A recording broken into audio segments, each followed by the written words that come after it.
बिस्मिल्लाहिर्रहमानिर्रहीम। अस्सलाम वालेकुम। कैसे हैं आप सब लोग। Welcome to 99 cook house. Punjabi हो और आलू के पराठे ना खाए, ये कैसे हो सकता है। तो आज आपके लिए लेकर आई हूँ बहुत ही मज़ेदार किस्म के मुंह में घुल जाने वाले आलू के पराठों की रेसिपी। आपने इस रेसिपी को ट्राई ज़रूर करना है और इस रेसिपी को लास्ट तक देखना है ताकि कोई भी स्टेप आप मिस ना करें। उसके बाद आपने इसको चटनी के साथ खाना है, आप बहुत ही इंजॉय करने वाले हैं। सबसे पहले मेरे चैनल को सब्सक्राइब कर दें और बेल आइकन के बटन को प्रेस कर दें ताकि आइंदा आने वाली रेसिपीज़ आप तक पहुंच सकें। यहाँ पे मैंने 6 से 7 अदद आलू लिए, उन्हें बॉईल कर लिया। बॉईल करने के बाद आपने उनको मैश कर लेना है अच्छे तरीके से और उसके अंदर आपने 3 से 4 हरी मिर्चें बारीक काट कर शामिल कर देनी है। यहाँ पे जो स्पाइसेस हम इसमें ऐड करेंगे उसमें शामिल है 1 टीस्पून आपने इसमें नमक शामिल करना है, 1/2 टीस्पून आप इसमें ब्लैक पेपर शामिल करेंगे, 1/2 टीस्पून आप इसके अंदर सूखा धनिया, 1/2 टीस्पून लाल मिर्च, 1/2 टीस्पून सफ़ेद ज़ीरा और 1/2 टीस्पून आप इसमें चाट मसाला शामिल करेंगे। इन तमाम स्पाइसेस को आपने इसमें शामिल कर लेना है और शामिल करने के बाद आपने इनको अच्छे तरीके से मिक्स कर लेना है। आप चाहें तो इनको मैशर की मदद से भी मिक्स कर सकते हैं, लेकिन यहाँ पे मैं हाथों के साथ उसको अच्छे तरीके से मिक्स कर रही हूँ। आपने मिक्स करते हुए एक चीज़ का ख्याल रखना है कि कोई भी आलू जो है वो इसमें साबित ना रह जाए। बहुत अच्छे तरीके से ये मैश होना चाहिए। बिल्कुल पेस्ट आपने इसकी नहीं बनानी, लेकिन आपने इसको मिक्स अच्छे तरीके से करना है ताकि जब आप आलू के पराठे बनाएं तो आलू उसके अंदर से बाहर ना निकलें और पराठा आपका ख़राब ना हो। ठीक है, यहाँ पे इन तमाम इंग्रेडिएंट्स को आपने अच्छे तरीके से मिक्स करके इस बैटर को तैयार करके एक साइड पर रख लेना है। मैं पराठे बनाने के लिए एक नॉर्मल गंदम का आटा इस्तेमाल कर रही हूँ, ये मैदा नहीं है। तो आपने अभी जो घर में आटा इस्तेमाल करते हैं उसको अच्छे तरीके से गूंद के रख लेना है और फिर आप आलू के पराठे बनाएंगे उसके साथ। चॉइस आपकी अपनी है। बहुत से लोग जो है वो मैदे के पराठे खाना पसंद करते हैं। अगर आपको मैदे के पराठे पसंद हैं तो आप मैदे के पराठे भी बना सकते हैं, लेकिन यहाँ पे मैं गंदम का आटा ही इस्तेमाल कर रही हूँ। अगर आपने मैदे के साथ ये पराठे ट्राई करने हैं तो उसके लिए आपने इसकी डो को प्रिपेयर करके पहले से रख लेना है। और जो डो होनी चाहिए वो बहुत ज़्यादा सख्त नहीं होनी चाहिए और ना ही बहुत ज़्यादा नरम होनी चाहिए। नॉर्मल जिस तरह हम रोटी वगैरह बनाते हैं उसी तरह की डो आपने प्रिपेयर करके एक साइड पर रख लेनी है।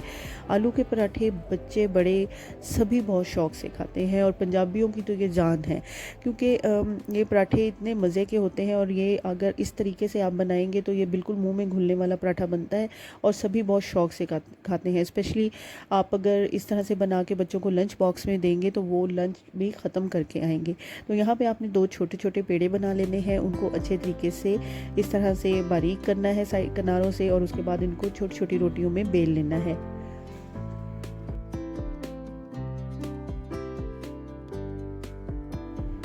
इस तरह से छोटे साइज़ की आपने 2 रोटियां बना लेनी है। रोटियां बनाने के बाद आपने बैटर लेना है और उसकी फिलिंग इसके अंदर लगानी है। इस तरह से ये बैटर लेकर आप अच्छे तरीके से इसके अंदर फैला लेंगे। जितना आप अच्छे तरीके से इसके अंदर बैटर को फैलाएंगे आपका पराठा उतना ही मज़ेदार बनेगा और हर बाइट में आलू आएंगे और बहुत ही मज़ा आएगा। ये पराठा आप चाहें तो लस्सी के साथ भी खा सकते हैं, आप चाहें तो इसको चाय के साथ भी खा सकते हैं। अगर आपको पसंद है तो आप हरी चटनी के साथ खा सकते हैं। इवन आप इसको टोमेटो केचप के साथ भी खा सकते हैं। यहाँ पे मैंने बैटर को अच्छे तरीके से फैला लिया है। अब दूसरी जो रोटी हमने बनाई थी उसको इसके ऊपर इस तरह से रखेंगे और रखने के बाद इसके किनारों को आपने हाथों की मदद से अच्छे तरीके से बंद कर लेना है। आपकी डो जो प्रिपेयर की हुई है आटा की वो बहुत अच्छी होनी चाहिए। अगर वो बहुत अच्छी गूंदी हुई है तो आपका पराठा ना तो किसी भी साइड से फटेगा और ना ही ख़राब होगा। इस तरह से आपने हाथों की मदद से पहले इसको थोड़ा सा बड़ा करना है और उसके बाद आप बेलने की मदद से इसको बेल लेंगे और एक अच्छा सा पराठा तैयार कर लेंगे।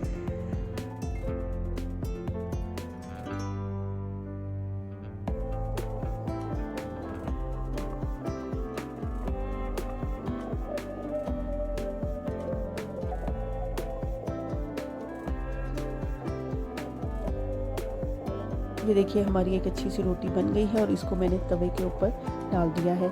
आप देख सकते हैं ऑलमोस्ट तवे के साइज़ का पराठा मेरा बना है और कहीं से भी ये नहीं ख़राब हुआ और कहीं से नहीं फटा। इस तरह से एक साइड से जब पक जाएगा तो आपने इसकी साइड को चेंज कर लेना है।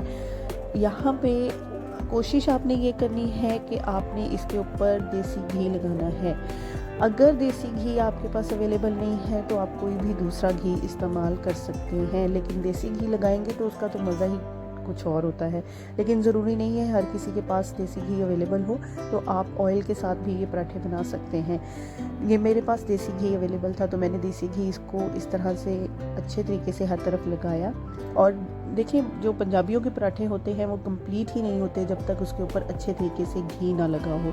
ये देसी घी लगाएं और लगा के इसको अच्छे तरीके से तवे पे फैलाएं और फैलाकर इसको आपने रेडी करना है। इसको पका लेना है दोनों साइड से। दोनों साइड पे आपने घी लगाना है।